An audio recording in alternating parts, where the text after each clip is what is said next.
Thanks a lot, David. It's one of those brilliant titles of a presentation. It means I can talk about anything because there are enough buzzwords there to keep people happy for a long time.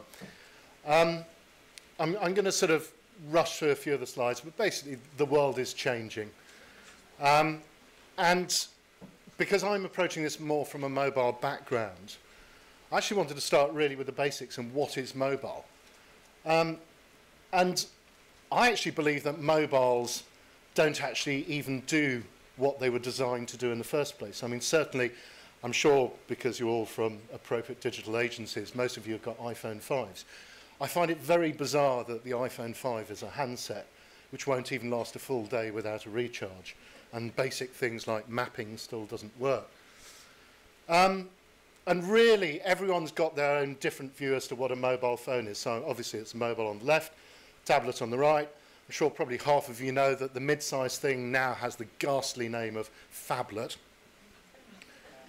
And you can even now get various different people who've come up with sort of very precise and very, very accurate details as to where your thing in your pocket stops becoming a phone and becomes a phablet, or stops being a phablet and starts being a tablet. But what all this means is actually mobile doesn't just mean a handset anymore. And increasingly, it's not even about the screen size, but it's about the context and the device type and how you use it. You only need to think about the way you use a tablet is fundamentally different from the way you'll use a mobile handset. But the key point to make is mobile is typically the glue in any shopper journey, and it's the bit which probably will start the engagement process. But interestingly, despite coming from the mobile space and chairing the Mobile Marketing Association, mobile isn't all good. People sort of suggest that mobile is going to change the world. I mean, social, what's that? Waste of time. Mobile's the future. Mobile will change the way you interact with brands, the whole thing. But actually, mobile's quite a dangerous tool as well, and people tend to forget that. So you've got some positives. According to Microsoft, if you do a search on the web, the time it will take from that search to actually making a transaction or a purchase is a month. On your mobile phone, it's only an hour. So that's brilliant. Last Christmas, we're just waiting for the final figures in, but in effect, about 20% of all Christmas shopping was done on a mobile device. And smartphone penetration in the UK is over 60%. Tablet penetration is now about 30%. So that's all good. And then you move on to the negatives. So in the US, 34% of all US smartphone users have cancelled a planned purchase in store because of their mobile device. So they've actually got something in their hand and they change their mind because of their mobile device. And that might be price comparisons, might be checking reviews, might be in the case of this jacket, I sent a picture to my wife, said, should I buy it? She said no. Because of the sort of marriage we've got, I still ended up with it. Even more bizarre, serious negative, 40% of companies advertising on Google in the UK don't have a mobile presence. Now, if you think about that, I mean, obviously, this room does not necessarily reflect the norm, but most people, everyone here knows, uses a smartphone all the time. And to think that 40% of companies who advertise on Google don't recognize mobile as being important is really scary. Some great stats from Limelight Networks in the States talking about mobile site abandonment. And I'll bring your attention to the bottom one, the 18%. 18% of people who have a poor experience on a mobile site will abandon that experience and immediately seek alternative brands using the mobile device. So not only is the argument you should have a mobile presence, but the argument is just as strongly, and if you don't, not only will you miss out on business, you will actually start losing business. But in total, that means that 38% are likely to be looking elsewhere if you're not careful. And this then finishes off with some more doom and gloom from Deloitte. 4 out of 10 shops will shut in the next 5 years as consumers embrace online and digital in the broadest sense. So the real conundrum with mobile is it's the ultimate personal device and it drives loyalty better than any other channel. but it's also the ultimate disloyalty device, because mobile suddenly empowers the consumer in a way that nothing has been able to do before. Things get worse then for brands, that these days customers don't even need or want marketing to a great extent, because they've got access to so many different social tools that why do they need someone to sort of hit them with a traditional buy our product, it's nice. And if you look at Nielsen social media sources and where people like to get information, the top two are consumer ratings and consumer reviews. But increasingly, the general consent is that as mobile becomes more sophisticated, user-generated content is increasingly following onto a mobile device. And brandingbrand.com reckons that mobile sites show conversion rates which are 29% better when customers look at a mobile product review, and order values go up as well. So that's all pretty encouraging. So what should your mobile strategy be? Well, Sponge is a mobile agency, so obviously I'd say you've got to spend shitloads of money, and ultimately we'll state the bleeding obvious. But actually our view of the bleeding obvious is you shouldn't develop a mobile strategy, as simple as that. You should actually develop a strategy for your mobile audience. And the moment you start talking about a mobile strategy, or actually I'd argue a social strategy, you are continuing a silo-type mentality, which certainly within brands exists amongst the vast majority of the brands that are around today. One plug for the Mobile Marketing Association, completely spurious fact, but you know, I've got to use it, haven't I? Based on some very, very detailed research, which they paid shitloads of money for in the States, apparently the optimized level of spend for marketers in the US, and I don't see why it shouldn't be any different elsewhere, is 7%. And that should increase to about 10% over the next 4 years. I mean, certainly in the mobile space, as I was complaining to David, as I sort of showed him my receipts from Oxfam and sort of my eBay ads for my children I'm trying to sell, current spend on mobile out of marketing budgets is certainly below 1%. So just one slide about us. Why us? We've been doing mobile a long time. We know a bit about it. Increasingly, we see that the future lies in the one-to-one engagement that mobile, particularly linked with social, can deliver. And therefore, increasingly, we're moving into the whole space of shopper marketing, but based around engagement and loyalty. And that's really because channels have evolved. Not that long ago, everyone was talking about multi-channel. Hey, not only are we bricks and mortar, but we've got a website now, aren't we? Cool, we're multi-channel. And then bit by bit, people, even today, are now talking about cross-channel and cross-channels where it's at, that it's all a bit joined up. What people tend to forget is consumers don't think in terms of channels. They don't think, right, which channel am I going to use to engage with brand X today? It's, you know, what have I got to hand? Oh, I'm outside Sainsbury's, I'll go in. Or I'm at home in front of the TV or on a tablet, so I'll use that. Or I'm in on the bus with a mobile phone. Great, I'll use that. So consumers don't think in terms of channels. So to introduce you to a fairly ghastly stereotypical shopper, so apologies for that, it's not meant to be condescending. The challenge with this person, Katie, is she can be recognised in lots of different ways. And there are very few brands who recognise the fact that every single one of those people is the same Katie Milner. But when it gets interesting is the one thing which typically rarely changes these days once you reach adulthood is your mobile phone number. So if I take any of you in the room, in the last 5 years, I'm willing to bet that most of you have changed email addresses, most of you have moved, but I'm willing to bet that virtually all of you still have the same mobile number you did 5 years ago. And Katie is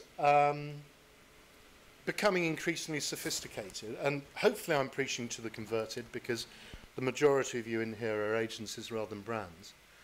But Katie, as I said, she's an omni-channel consumer, so she is looking for seamless experiences. She is very much in control of communications in the way that even 2 or 3 years ago consumers weren't. Really importantly, she now recognizes the value of her data. So recent research, and I'm getting old so I've forgotten who it's from, but recent research shows that 74% of consumers are willing to exchange their data in return for information. And that's information. That's not free stuff. It's just purely more information. Katie wants to be treated as an individual. And these days, an email saying, "Dear Katie," is not an individual communication. Katie wants to be rewarded. And finally, if you get it right, there's the whole benefit of social amplification. So if you deliver me something, someone like Amazon, sending me a communication which is relevant to me, that's a service. If Amazon send me something which is irrelevant, then that's an intrusion. So the challenges we believe that most brands face come from the insight perspective, where there is a need to develop a single customer view, and as we heard from the earlier panel, the moment you talk to brands about databases, they all sort of run away or try and hide behind any piece of furniture they can find. It's as much about integration, so linking channels to meet individual customer needs. So again, it's not "Dear Katie," it's this is something really relevant to Katie, and therefore developing the right content in the right context. And the size of the prize is huge. I mean, I'm always slightly concerned about stats like this. This is from Deloitte. But for every £1 spent on a mobile device, it influences a further £23 spent in store. So if you get it right through the engagement and loyalty and the communications, the upside is significant. So we increasingly are all about connected customer experiences. If you share a bit about yourself and tell us who you are and do something, you get something back. So some sort of customer action in an appropriate context generates a reaction, which then, hopefully, if you get it right, motivates subsequent actions, contexts, and reactions. So what I wanted to do is just take you through 2 or 3 case study examples to show you at times sort of very simplistic examples of this in action, but you know, if you want to have a word with me afterwards, I can take you through stuff in more detail. This is some work we've been doing, working very closely with the Marketing Store. I think you're here somewhere, so hello Marketing Store, we love you. Monopoly has been going on forever, but we've been working with you guys, I think we're in our 5th year now. And about 3 years ago, it was decided to start mobilizing the whole Monopoly promotion via a second chance to win mechanic. And each year this has expanded and expanded. And mobile entries has now moved from 9% of entries in 2010 to over 30% last year. We've got high hopes for this year, and it launches in about 6 days' time. But where it gets interesting is the way it uses different channels. So as well as mobile, a second chance to win, there's a mobile site. Now, the very nature of going to McDonald's suggests that for a lot of people, they then go and consume their delicious and nutritious Big Mac for 5 or 10 minutes while sitting in the restaurant. Well, there's a chance to actually go on your mobile device and start engaging. If you then take France, which is one of the other markets we do it, there's a whole element where you can become a mayor. So if you collect game pieces a la Foursquare for one specific place, you can win extra rewards for doing that. The French, as it turns out, are a highly cynical bunch of people, and when it comes to promotions and competitions, they don't believe that prizes are actually awarded. So there's a real-time Facebook heat map, which allows you to see exactly where the prizes are being dished out around France. Very different example is Bacardi. What Bacardi wanted to do is bring mobile and social together and create a sort of more rewarding and sort of engaging experience. So what we did in 2011 was we brought Facebook check-ins and mobile together for a promotion for Bacardi and Revolution bars. And in effect, if you and your friend checked in on the relevant Facebook page for each of the individual Revolution bars, you got a 2-for-1 offer for mojitos. And that promotion was due to run for 6 weeks. It eventually ran for 3.5 months and moved Bacardi from 5th best-selling spirit in Revolution bars to 2nd best-selling spirit. Last year, we took it one stage further with QR codes, because QR codes, whilst they're the work of the devil in many different ways, are a great way of tracking people if they're sad enough to have the QR code reader and all the other bits on their handset. In fairness, the client wanted to do QR codes more than we did, and there were a couple of challenges with it. Tiger Tiger, which is Novus Leisure. The promotion for Bacardi allowed a 2-for-1 offer in Tiger Tiger locations. And what Bacardi didn't realise was Tiger Tiger were already doing a 2-for-1, which didn't require downloading a QR code onto your handset or answering a few questions. So as you can imagine, that possibly impacted the response rate slightly. But good learnings, and I think you'll see some better stuff this year as a result. And then finally, this is something which hasn't launched yet, but it was originally due to launch with Adidas for the World Cup, and due to all sorts of challenges on their side, it didn't. But this is a perfect example of mobile and social working together. And sport, particularly the Olympics, is all about the best people in the world at their relevant sport. And this is to allow Joe Bloggs to get their, or his or her, 15 minutes of fame. So it focuses on using mobile, either a mobile app or a mobile site, to get people to upload content about what they do which they're proud of. So it could be a video, it could be audio, it could be a picture. You can then show on a map where it is that you do this, where you're going to do it next. There's a whole layer of CRM, emails, push notifications, etc. And it then ties in with a voting where you can choose what you think is the best stuff, and then people win money can't buy prizes. So without further ado, and I reckon I did it in about the sort of 20 odd minutes, we've also, tying into some things I've been talking about, we've done a paper on sort of M-shopping and why people on the high street shouldn't get too depressed about the state of the high street. And more recently, we've done something about loyalty schemes for mobile, loyalty and engagement, and moving into the whole area of shopper marketing. If you want a copy of either of those, delighted to take your details and I can send it to you. So without further ado, thank you very much. I might or might not be able to answer any questions. If I'm not, catch me afterwards, but thank you.